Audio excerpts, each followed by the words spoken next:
Bonjour à vous tous et bienvenue à cette édition du beau balado au lit avec l'industrie. Je suis Nathalie Lacombe, votre coach en carrière et affaires et il me fait grand plaisir de vous avoir parmi nous aujourd'hui avec un invité très spécial que j'ai eu le plaisir de rencontrer et c'est rare que ça se fait, mais à l'intérieur de quelques semaines, 2 fois en présentiel. Alors, je me suis dit, ben, retournons chacun chez nous et allons-y au lit. Alors, je vous présente Thibaut, les amis. Bonjour, Thibaut. Salut Nathalie. Alors, Thibaut est un gestionnaire chevronné dans l'industrie du fitness. Il est au Canada maintenant. On l'a adopté apparemment il y a 3 ans. Je pense que c'est plutôt son épouse qui pourrait prendre et les enfants qui pourraient prendre crédit de ça. Mais il a œuvré en Amérique du Nord, en Asie, en Europe. Et ce que je trouve de super intéressant, c'est qu'il y a une perspective unique sur le bien-être mental, physique, grâce à des activités plein air, mettant en avant le mouvement. Alors, c'est quelqu'un avec qui j'ai eu le plaisir de collaborer à certaines reprises et échanger fréquemment et ça me fait un grand plaisir de partager ces discussions-là avec vous aujourd'hui. Donc, bienvenue et merci d'être avec nous. Merci Nathalie, ça fait grand plaisir d'être là et de pouvoir partager tout ce qu'on a partagé dans notre incroyable industrie. Oui, super. Alors, allons-y au boudoir et puis un boudoir qui est accompagné un petit peu pour toi aujourd'hui. Un boudoir qu'on a à 2 pattes et à 4 pattes. Alors, parle-nous de ton vêtement de nuit préféré. Eh bien, il est là. On fait très simple, je pense. C'est t-shirt, manche longue, pantalon, et puis comme ça, très très confo si possible, oversize, comme ça on est relax et puis ça s'adapte à toutes les saisons. Super. Et ton oreille de sommeil désirée, heure de coucher, heure de réveil? Ah, ça a beaucoup changé. J'étais Ah oui? un oiseau de nuit avant, Ah, donc coucher très tard, lever très tard, et puis ça a maintenant énormément évolué. Je dirais que hum. l'heure souhaitée, aller à 10 heures, ça commence à être 10 heures et demie la fin de la journée pour moi.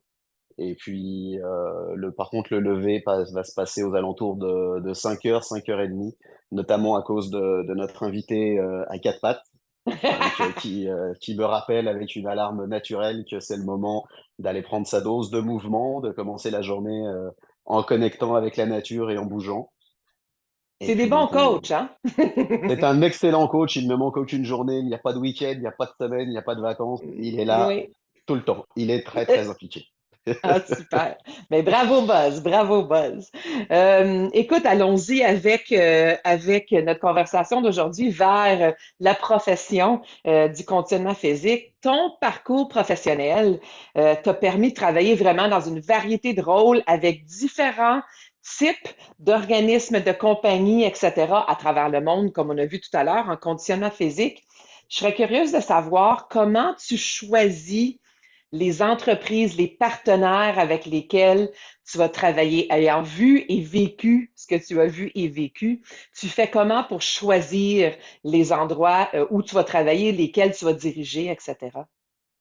C'est une excellente question, que c'est ce qui va déterminer si la future expérience va bien se passer, mal se passer, avoir des surprises. Donc je pense qu'il faut choisir aussi bien sa prochaine entreprise, son prochain poste ou son prochain partenaire avec diligence.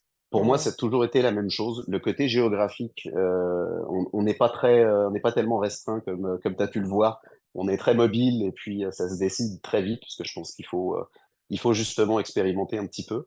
Mais pour moi, tout part au début avec une mission commune. Dans notre industrie, on parle de bien-être, bien-être mental, bien-être physique. Il faut que ça soit partagé, il faut que ça transpire, il faut que ça soit là, il faut que ça se voit tout de suite. Si cette mission est pas là, est pas au centre et au cœur, que ça soit du partenaire, que ça soit de l'entreprise que je vais choisir, Mm. on va avoir un problème parce qu'on parle pas le même langage, donc ça devient très compliqué. Mm. Après, comme on le voit quand on change de continent, le côté culturel est extrêmement important, et puis on n'a pas tous le même rapport à ce mot qui est très important, qui est le mot respect. Mm. Donc, il faut aussi que ça transpire.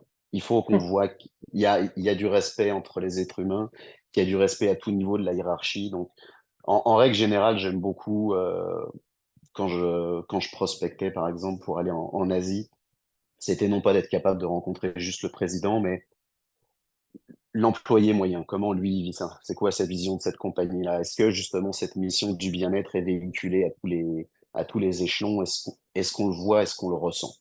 Donc Mm, ça, c'est les deux choses primordiales parce que c'est ça qui fait qu'on va pouvoir avoir cet impact sur la communauté locale où on est, ou peut-être en dehors s'il y a aujourd'hui avec la technologie du virtuel. Mais mm, c'est vraiment ces choses-là. Parce que quoi qu'on fasse, c'est une collaboration. C'est une mm. collaboration de travail, collaboration de mission. Donc, faut qu'il y ait ça.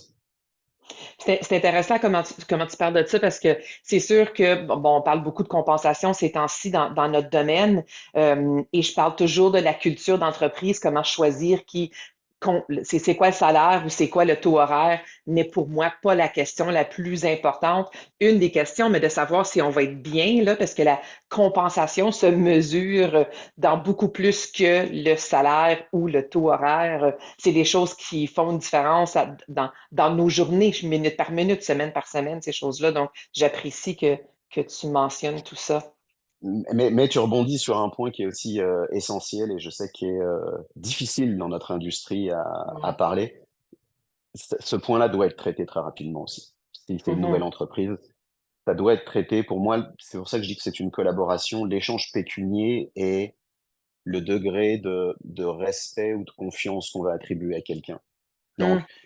si on ne le paye pas suffisamment, pour moi, le respect n'est pas là, d'entrée de jeu. Mhm. Il Mhm. y aura déjà ce problème. Donc, faut parler d'argent très tôt dans ces conversations. Il faut parler très tôt Mhm. d'argent avec son futur aussi collaborateur.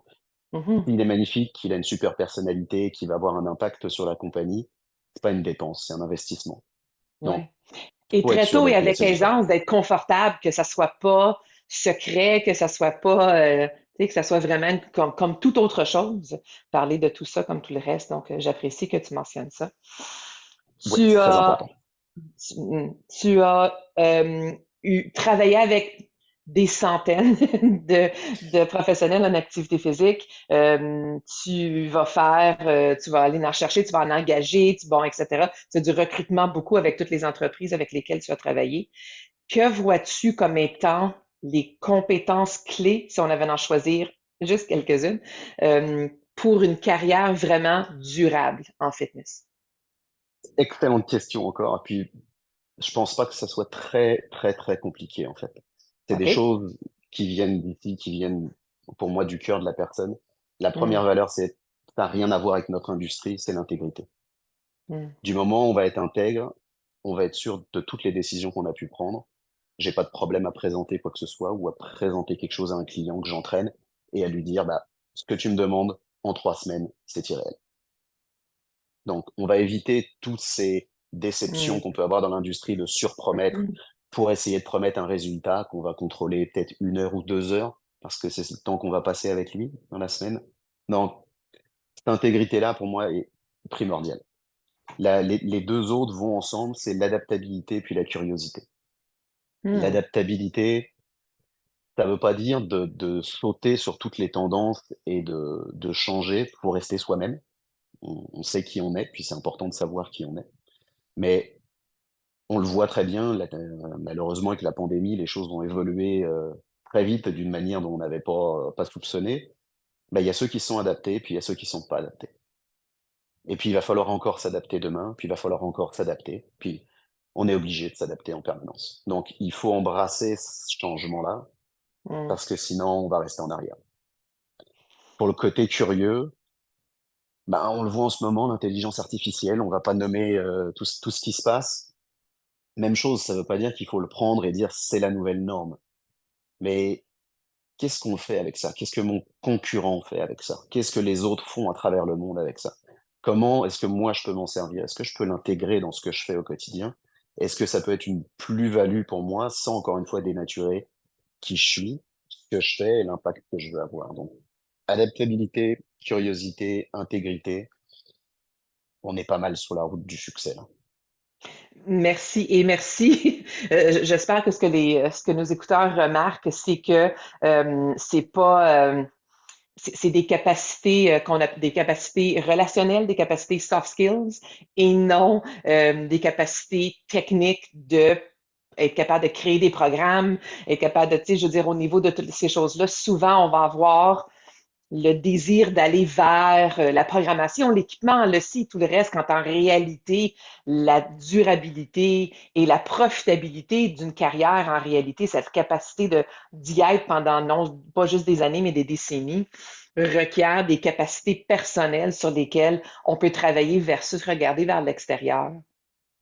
C'est sûr, et puis j'ai pas abordé ce côté de, je dirais, de mise à jour de ses connaissances continues, de formation ou autre.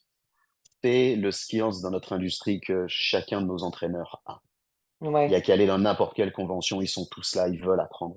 Ils veulent ouais. connaître quelque chose de plus. Ils veulent savoir la nouvelle tendance. Ils veulent. Mais effectivement, la nouvelle bébelle qui vibre, qui oscille ou qui fait de la lumière, bah, tout le monde va être capable de l'acheter. Donc au final, c'est qu'est-ce que moi, humain, je fais avec ça et qu'est-ce que j'apporte à un autre être humain. Hmm, j'apprécie. Merci. Parlons de ce qui se passe un peu chez Cardioplénaire. L'entraînement à l'extérieur, c'est non seulement très bénéfique, on entend beaucoup parler de tout ça, mais également très tendance parce qu'on entend beaucoup parler de ça.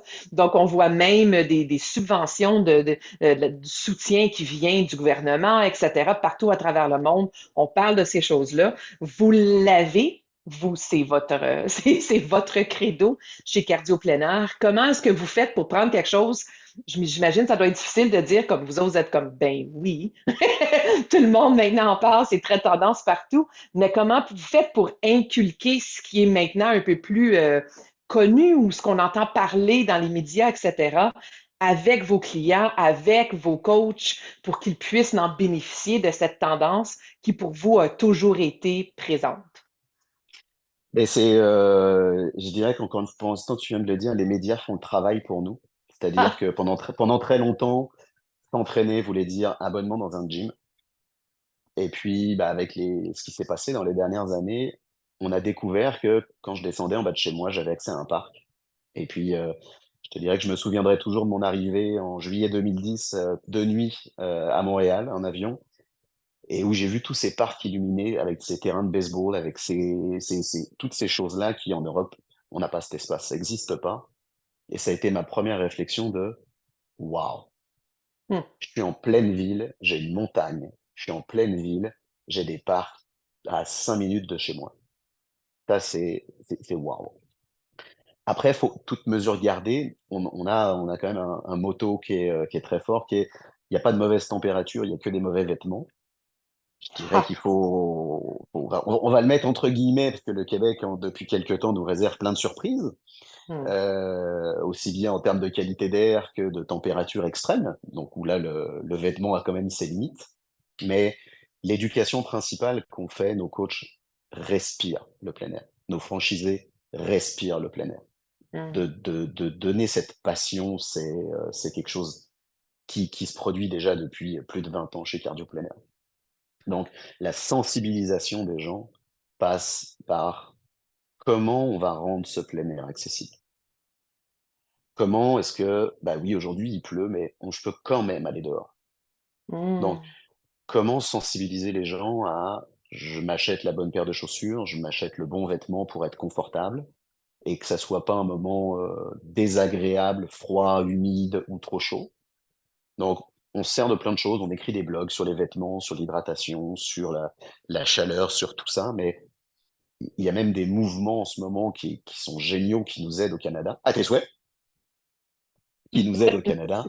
hmm, Les médecins ont enfin pris conscience que la connexion avec la nature pouvait avoir des bienfaits énormes. Puis il y a un nombre d'études en ce moment qui sont publiées, qui sont assez incroyables, ne serait-ce que sur la pression artérielle, le simple fait d'être coupé de la ville et d'être au milieu d'une forêt, le stress, l'anxiété, la pression baisse.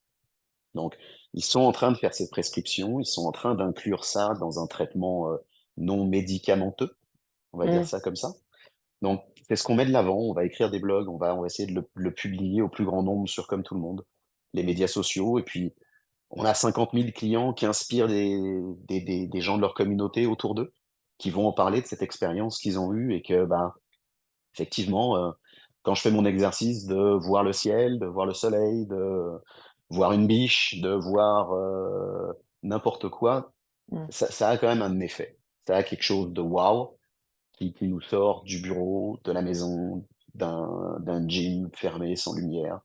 Donc, c'est Je vraiment trouve comme ça que intér- ça se passe. je trouve ça intéressant que, tu sais, quand tu as mentionné les vêtements et tout le reste, que c'est pas juste une question que ça soit euh, agréable, désirable, mais agréable et accessible. Parce que j'imagine qu'on prendrait, mais surtout au Québec, ben, je dis surtout au Québec, j'imagine au Québec, on prendrait pour acquis que les gens sont capables de s'équiper, ils savent comment faire ça, ou au Canada en général, d'être un pays nordique, là, mais on s'est très bien équipé de rester à l'intérieur. On s'est très bien, c'est rendu, tu sais, vraiment normalisé d'éviter tout ce qui serait pas une météo parfaite. Fait que je trouve ça intéressant parce que forcément, pour vous autres, c'est comme beau temps, mauvais temps, sauf à moins que ça soit dangereux, bien sûr. Mais que ça soit ça, de créer l'accessibilité, que ça soit pas juste une situation idéale pour profiter de l'extérieur, mais qu'en réalité, en 4 saisons, ça se fait. Je trouve ça vraiment intéressant. Je pense qu'on a oublié ça. On est rendu très confort, mais j'aime beaucoup cette idée-là d'aller en profiter de toutes ces choses-là. Ouais, puis ça inspire, je te dirais, un mouvement aussi qui est arrivé pendant la pandémie, ben, en promenant le compagnon qui est Très qui a zen. dormi, qui a dormi, donc c'est fini. Mais Ah, on a commencé aussi à découvrir qu'il y avait des familles qui marchaient entre elles, qu'il y avait des oui. familles au parc. Donc, aller à un rendez-vous dans un gym ou un rendez-vous dans un lieu qui est pas à côté de la maison, ben, il y a tout le côté organisation, il y a tout ce côté de je dois y aller, je dois trouver du stationnement, je dois. Ah, De descendre et d'aller au parc en face de la maison, marcher ou prendre une marche à la fin du repas du soir, ben, on peut y aller tout en famille. hmm, Et puis, il y a un moment de connexion, encore une fois, familial et humain, avec de l'activité physique. Donc, on peut inculquer ça très tôt. Donc, le fait d'inciter les gens à s'équiper, c'est pas simplement pour la session de cardio plein air. C'est pas hmm, simplement pour ton entraînement le lundi à 8 heures. C'est que tu vas pouvoir l'utiliser pour te dire, bah finalement, entre octobre et décembre, on peut sortir. On peut faire des activités. En plus, on est équipé. Et puis, il y a énormément de nouveaux joueurs qui arrivent au Québec avec justement ces vêtements techniques à des prix plus abordables. Parce que, ben, il faut aussi que ça soit abordable. Donc, hmm, il faut que je puisse acheter mon vêtement en Gore-Tex ou mon vêtement de pluie ou autre chose. Mais ça fait que je peux profiter de cette nature qui, elle, est gratuite. Donc, hmm, le prix d'entrée est les vêtements. Et ensuite, j'ai accès à tout ça. hmm. J'apprécie. Puis oui, j'aime l'idée que ça soit abordable également pour nous et surtout quand on parle de famille, que les enfants grandissent, grandissent, grandissent, qu'il y ait des différentes gammes de prix et de produits pour débuter, pour au moins entamer ce genre d'activités. C'est super agréable. Donc oui, c'est vrai, c'est bien de voir qu'est-ce qu'il y a là. Et puis oui, on peut le faire par nous-mêmes. Oui, on peut descendre au parc. J'aime cette idée-là que ça peut être une excursion ou ça peut être une habitude au parc, juste en bas, juste à l'extérieur, à 5 minutes de chez nous, ou une combinaison des deux. Là. C'est ça qui est vraiment cool de tout ça. Et vous êtes absolument les leaders de ça. Ça fait très longtemps que vous le faites. Alors, c'est un bel exemple à suivre pour nous tous et de conseiller et de soutenir à ce moment-là. Dis-moi, quand tu vois les tendances, on a l'occasion d'en parler quelques fois, toi et moi, quand tu vois les tendances en santé, en bien-être, dans l'industrie, qu'est-ce qui pour toi requiert l'attention des professionnels en activité physique? Tu sais, des fois, c'est un petit peu comme on dirait en anglais, fad versus trend. Qu'est-ce qui est passant, puis on n'en parlera plus dans 6 mois versus ce sur quoi tu dirais, peu importe le rôle qu'on a dans l'industrie, que c'est important de porter attention à ça parce que ça a une durabilité qui est plus grande, plus longue. Ouais, puis je pense que c'est un sujet qui arrive chaque année au mois de novembre. On est bombardé de voici les nouvelles trends, Mm, voici ce qui va se passer, voici ce qui va révolutionner l'industrie. On en a discuté un petit peu au début. C'est pas, pour moi, c'est pas la nouvelle bébelle. C'est pas le nouveau gobelet qui vibre ou la nouvelle montre qui va compter tes pas ou autre chose. On est vraiment en train, je pense, d'avoir une réflexion sur cette industrie du bien-être. Puis enfin, on parle du mot bien-être et non plus fitness. mm, C'est pas que le mouvement. Donc, je dirais que cette incorporation du bien-être mental et physique sous toutes ses formes, parce qu'on est bien dans la tête quand on bouge, ou on est mieux en tout cas, et puis ça aide. Donc, cette espèce de, je connais pas le terme français, c'est le biohacking, de se dire, Mm, OK, comment je vais pouvoir améliorer mon sommeil? Comment je vais pouvoir aller améliorer mon stress et mon anxiété? Et là, tous nos entraîneurs, qu'ils soient kinésiologues ou entraîneurs via un autre programme, on a une réflexion à faire. On a à se regarder dans la glace et à dire, comme on a dit, je suis plus que quelqu'un qui donne un programme. Je suis plus que quelqu'un qui va corriger un mouvement. Comment je peux accompagner ça? Si je prends mm, l'exemple d'une nutritionniste, elle va pas aller au restaurant avec son client pour manger et lui dire: «La fourchette se tient pas comme ça. Non, tu devrais mâcher 8 fois de plus. Non, tu devrais faire ci, non, tu devrais faire ça». C'est un accompagnement dans ce qui est très difficile, je pense, qui est le changement ou de la modification d'habitudes de vie. Et je suis persuadé que nos professionnels de l'industrie, ils savent le faire. Mais il faut qu'on sorte de cette fiche programme, et la technologie, qui est aussi une trend, on peut pas la mettre de côté, nous aide et va les aider. Et on le fait en mm, ce moment, de connecter en ce moment aujourd'hui, si on n'avait pas eu ces outils, bah, ça serait compliqué, mais je te vois.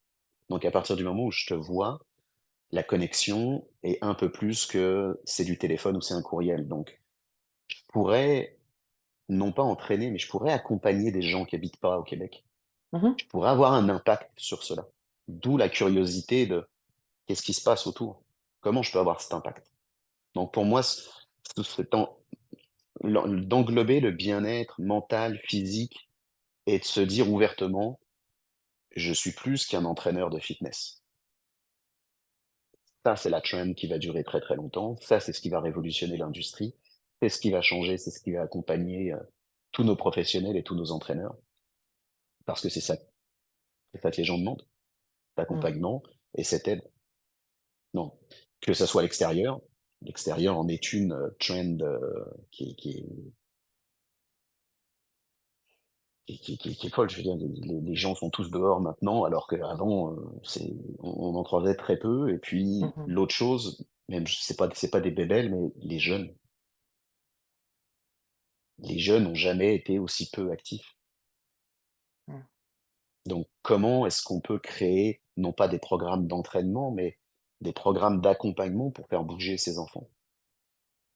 Qu'on évite toute la malbouffe qu'il peut y avoir, par le manque d'activité physique aussi, des problèmes physiques qui arrivent très, très tôt, comme de l'obésité ou autre. Comment on peut les inspirer à bouger et encore une fois à rendre ça, fun? Parce que c'est des concours avec des montres connectées où ils gagnent des choses, mais là aussi, tous nos entraîneurs, toutes nos spécialistes de l'industrie, je suis sûr qu'ils ont des idées exceptionnelles et puis de la passion pour ça, mais il y a quelque chose. On a plein d'enfants, ils bougent pas, comment on peut les faire bouger? Mm.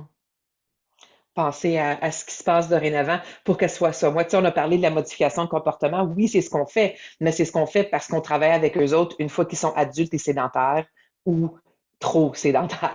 Et puis, pourquoi pas y aller vraiment, on parle de prévention. Donc, on veut vraiment y aller en prévention et d'être proactif à inculquer ça, qu'il soit pas juste relié au sport d'équipe, parce que oui, les enfants sont sédentaires, mais également les ados qui sont actifs arrêtent d'être actifs quand le sport d'équipe, quand l'équipe disparaît. Donc oui, absolument, il y a beaucoup de travail à faire là-dessus. Puis je pense on y a pas pensé beaucoup en tant que professionnel. On a tendance à y aller vraiment vers les adultes. Donc j'apprécie que tu mentionnes ça. Donc ça, c'est les tendances. Quand tu regardes ce qui se passe dans l'industrie en ce moment ou les mois à venir, dis-moi ce que tu vois qui, pour toi, est une source d'inspiration. Qu'est-ce que tu vois qui dit, oh, je suis reconnaissant que finalement, ça se passe. Je vois que mes collègues travaillent là-dessus et ça m'inspire. C'est la prise de conscience de notre industrie et de tout le monde que le bien-être est essentiel. Puis on en parle OK. depuis le début, puis je vois que ça revient, donc ça me confirme que Mhm. c'est bien là, mais le bien-être est quelque chose d'essentiel. Le bien-être au travail, le bien-être physique, le bien-être mental, tout ça, c'est extrêmement important et c'est ce qui fait que, waouh! Je le vois quand on discute avec des entraîneurs, enfin, ils ont un impact sur les personnes avec qui ils travaillent. On va plus loin que ce programme, on va plus loin que tout ça. C'est des gens qui sont il y a une industrie où les gens sont passionnés à outrance de ce qu'ils sont en train de faire, c'est la nôtre. Mhm. C'est indiscutable. Ils sont passionnés, ils veulent. Et là, de voir qu'ils ont enfin les moyens et ce message est débloqué, comme tu l'as dit, dans les médias, mais ce message est débloqué aussi dans l'industrie de la santé, avec laquelle on devrait collaborer, je pense, beaucoup plus. Mm. Encore une fois, en prévention. Donc, c'est pour ça que je suis très content de voir des docteurs prescrire des marches ou de l'activité physique ou de la nature. Mais ça fait extrêmement plaisir de voir que l'industrie est enfin reconnue pour plus qu'un mouvement, pour plus qu'une machine. On est des acteurs de la santé, on est des acteurs du bien-être, qu'il soit mental ou physique. Et ça, quand on voit ça au quotidien, ça c'est waouh. Ça, on se dit, là, ma mission, elle est remplie. Là, j'ai un impact. Là, je fais quelque chose. Mm. Super, merci. Moi aussi, ça m'inspire. Alors, ça m'inspire de t'entendre dire ça. Puis, je trouve que ça crée quelque chose qui est beaucoup plus, tu sais, qui offre un soutien, qui offre d'autres choses pour les gens dans notre industrie, qui soient nouveaux ou que ça fait 20 ans ou 30 ans qu'ils fassent ça, puis qui voient comment c'est peut-être difficile d'y aller juste vers la santé physique, de mettre juste les aspects sur ce qui est super, super intense, mais plutôt un accompagnement de santé et de bien-être qui est plus généralisé. Donc, j'apprécie que tu partages ça avec nous. Merci beaucoup, Thibaut Gonnet. J'apprécie énormément le temps et ta générosité avec nous aujourd'hui. Et je vais indiquer à tout le monde, je sais que c'est sur LinkedIn, c'est probablement le plus facile de te trouver. S'il y en a qui veulent savoir ce que tu fais, ce que Cardio Plein Air a comme défi en francophonie, ainsi que dans le Canada anglais maintenant, ben, les gens vont pouvoir aller voir ce qui se passe là-bas. Félicitations avec tout ce qui se passe chez Cardio Plein Air et chez toi. Et merci encore d'avoir pris le temps de nous parler aujourd'hui. Ben, un gros merci à toi de m'avoir invité, puis bravo, puis merci à tous les entraîneurs ou tous les acteurs du bien-être physique et mental qui nous écoutent. Continuez, c'est inspirant de vous voir changer étape par étape la vie de tous les gens autour de nous. C'est pour ça qu'on est là, c'est notre mission. Merci beaucoup. Au revoir. Merci, bye.